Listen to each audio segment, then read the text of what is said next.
Yes, indeed. Here we go again, as it says. So, hi guys, it's Amazing Purple Girl, and I am back because last night was Sunday and we had Tree Town Sound and Matthew Altruda being somewhat cryptic.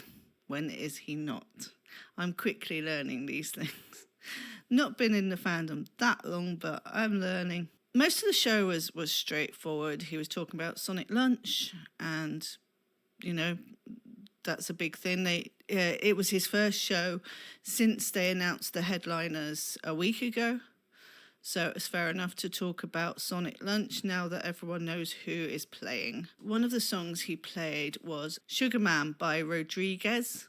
I hope I'm pronouncing that right. And he did actually mention Ross, so I'll play that clip. Rodriguez, who passed last August 2023. And Sugar Man is one of my absolute favorite Michigan songs of all time by Cisco Rodriguez. If you have not seen the documentary Searching for Sugar Man, you're literally making one of the biggest mistakes you're ever going to make in your life. And I will back that up by Ross Fetterman making me watch it when it came out in 2012. Now, I'm not saying it's anything, it's Tally Hall again. Obviously, he's talking about this documentary that Ross Fetterman told him to watch. So, you know, if that's where he knows it from, that's where he knows it from. But it was an opportunity to mention a member of Tally Hall, of course. So then later on in the show, quite a bit later actually, well, I'll play the clip.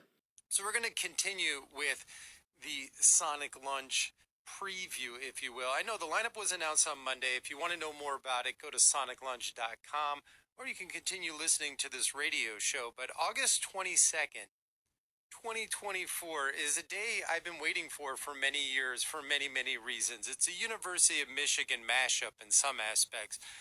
Antoine Stanley, who you may know from Wolfpack. Yeah, I say this every show. Feels like every show, but what are you going to do?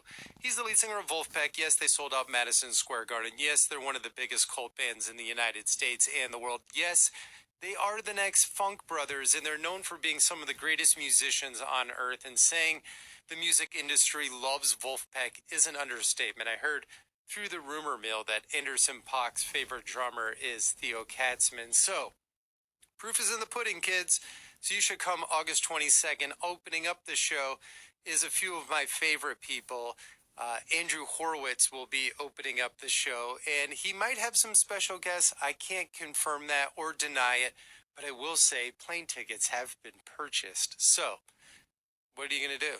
You're going to have to come to see what's going on. So he mentioned Andrew is playing on the 22nd of August with some of his favourite friends. So, okay. We know he has obviously hinted that Andrew's not going to be alone. And it's fairly obvious it's going to be at least one other member of Tally Hall. So that was enough to get the fandom in a bit of a frenzy from what I could hear. And then his last song of the night. And I was lucky enough Friday night to go see one of my favorites, Charlene Kay. She had her Tiger Daughter show at the Blind Pig, and it was a comedy musical show. She's on a national tour with it. Very star kid, very theater driven, very hilarious. She was absolutely great. And she even played a little bit of Going Back to Hogwarts, which was the Darren Criss, star kid, University of Michigan, Harry Potter musical, which is just fantastic. And one of the reasons why Darren Criss really started to blow up. So we're going to do a tribute to Charlene Kay with a little bit of tribute to You Know Who, and You Know Who. We're going to close it out. Go to break. Up next, Mark Coben with Under the Radar Radio. This is a song that's about never getting out. What is that? That, my friends, is a labyrinth.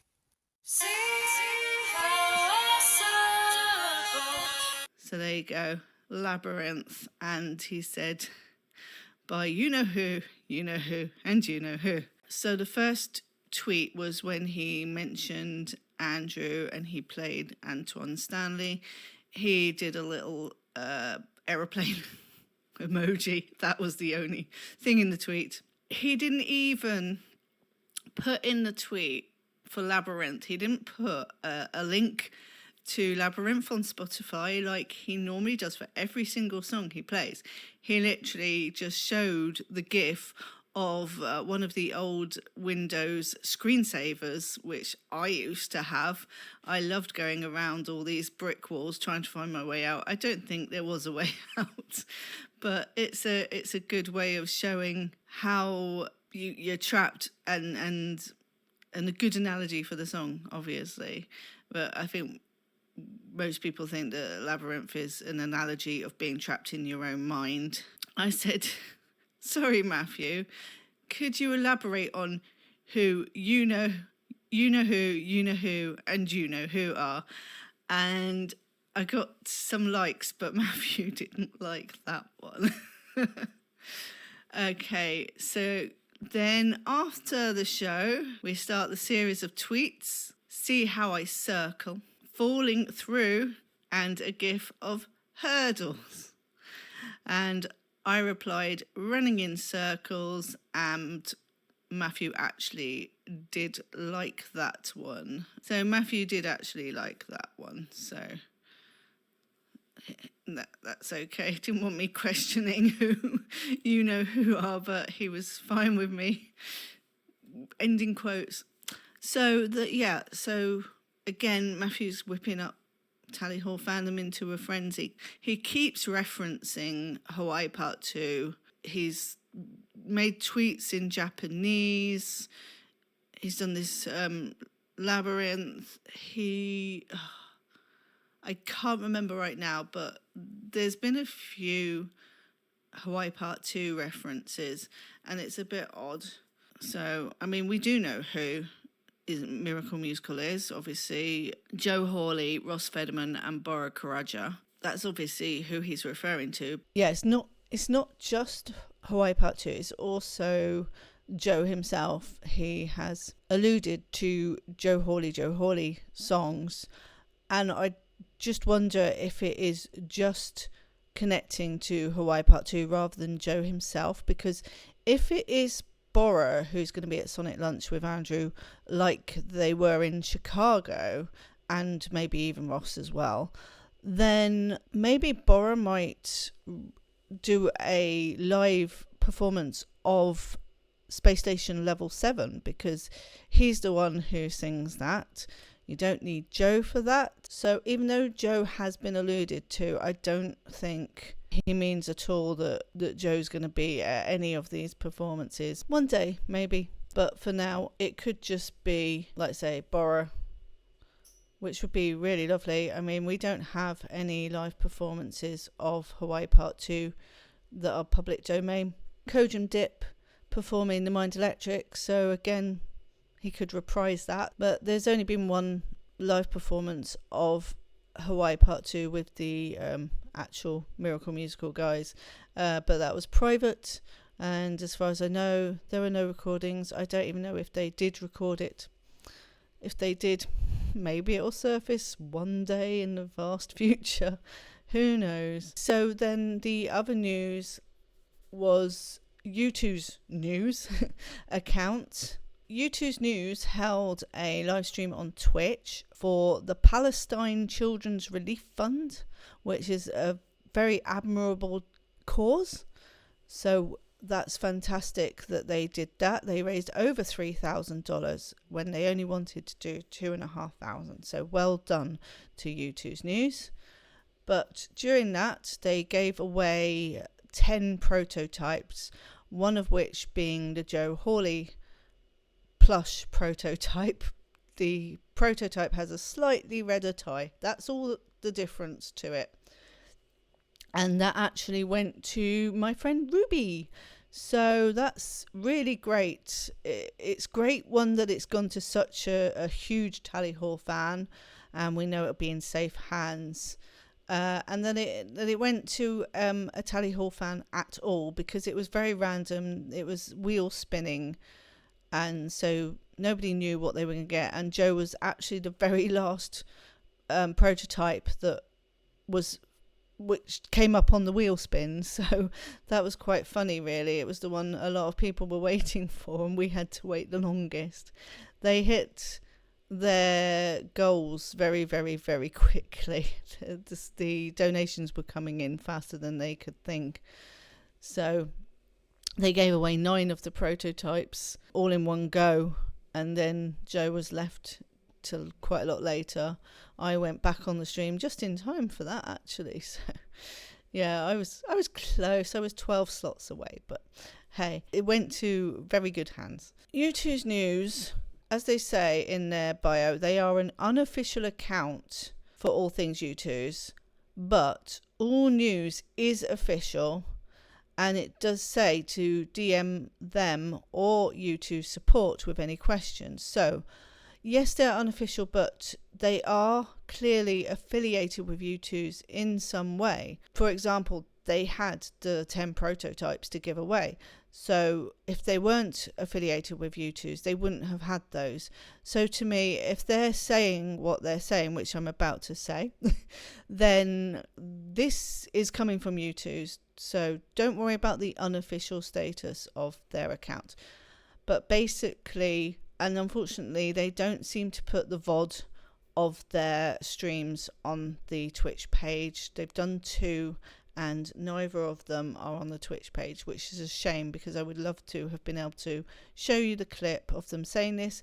But they said, if you don't win the Joe Hawley prototype and you're a Tally Hall fan, not to worry, because U2's absolutely is talking to the band. There's none of this that normally if they talk to a creator and the creator's not interested, they do actually let us know. This is U2's themselves. U2's will say they've reached out to X and X has said they're not interested. If they're not interested, they let us know that. But it's all been, oh yeah, U2's are talking to the guys. The guys are discussing ideas with U2's, and what they said on stream was, if you don't win, then there will be more Tally Hall stuff to buy in future. Also on the Needle Juice Discord server, Jace, who is co-founder of Needle Juice Records, did mention, after I posted what U2's News had said, that Andrew had mentioned that the band would like vinyl figures to be sold. So it does sound like, at the very least, we are getting vinyl figures. Whether we're getting another wave of plush or not is a question I can't answer. There's been nothing. There was nothing saying it would be plushes again. And coming from the point of view of the band, plushes might not sell as well, because there's already been a wave of plushes. Figures will sell a lot better, because the people who missed out on the plushies will then have a chance to buy some Tally Hall merch, and the people who did buy the plushies have plushies, and now it's something different they can buy. I know the fans want plushies again. Even the ones like me who already have the plushies would love more plushies. But I was very surprised when it was plushies that were released back in September, because all the U2s of real people that I have personally have all been figures. The only one that's a plush in my house, because it belongs to my son and not me, is Jack Sucks at Life, and that was a plushie. I don't know why some real people are plushies and most are figures. You would think if it's a real person, then it would all be figures. But all my plushies are generally for NAF. Oh, actually, tell a lie. Of course, I've got my Dorco. Dorco is a real person, but he is dressed in FNAF theme, so that kind of makes sense why he's a plushie. But anyway, I'm just speculating. But yes, it does sound like we're definitely getting vinyl figures in the future, because if that's what the band want, then that's what will be produced. I did put that in my community tab, so you can see that being reported there, but not everyone goes to my community tab, so it's easy to put it all in one video. And then finally, also in my community tab. So I did a podcast with Emma Motronics, who is one of the less recent people who've cropped up in the Tally Hall fandom. She's been doing YouTube Tally Hall content for quite a while, and she very kindly invited me onto her podcast. So I said, oh yes, absolutely, I love talking about Tally Hall, because I don't get to do it ever, only typing things every now and then. So everything is online and I don't really get to talk to people about it. I can talk about it in videos, but there's no conversation. It's literally me talking at you. The second episode of her podcast is having a conversation with me. So if you want to know more about how I got into Tally Hall and I don't know what I have in my collection, if you haven't watched my unboxing videos, then I talk about some of that, and just generally Tally Hall, Tally Hall, Tally Hall. And also a bit of Lemon Demon and Willwood, but you know, they had to slip in there because that's how I got into those guys too. I'll put a link in the description for that episode of Tally Talks. That's it. That's all the additional news I have for you. There's nothing particularly new. I mean, like I say, I try to update in my community tab, and then I kind of put everything in a video when I feel like I have enough to talk about. And I do listen to Tree Town Sound every week. I'm still waiting for Matthew to tell us what this merch to raise funds for Marvin's is going to be.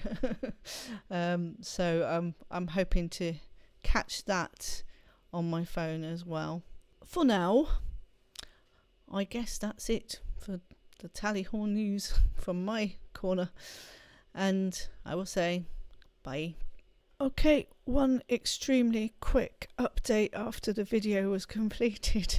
I was actually exporting the video so that I could put it on YouTube, and Matthew has liked my comment about can you elaborate on you know who, and you know who are. So victory. Bye.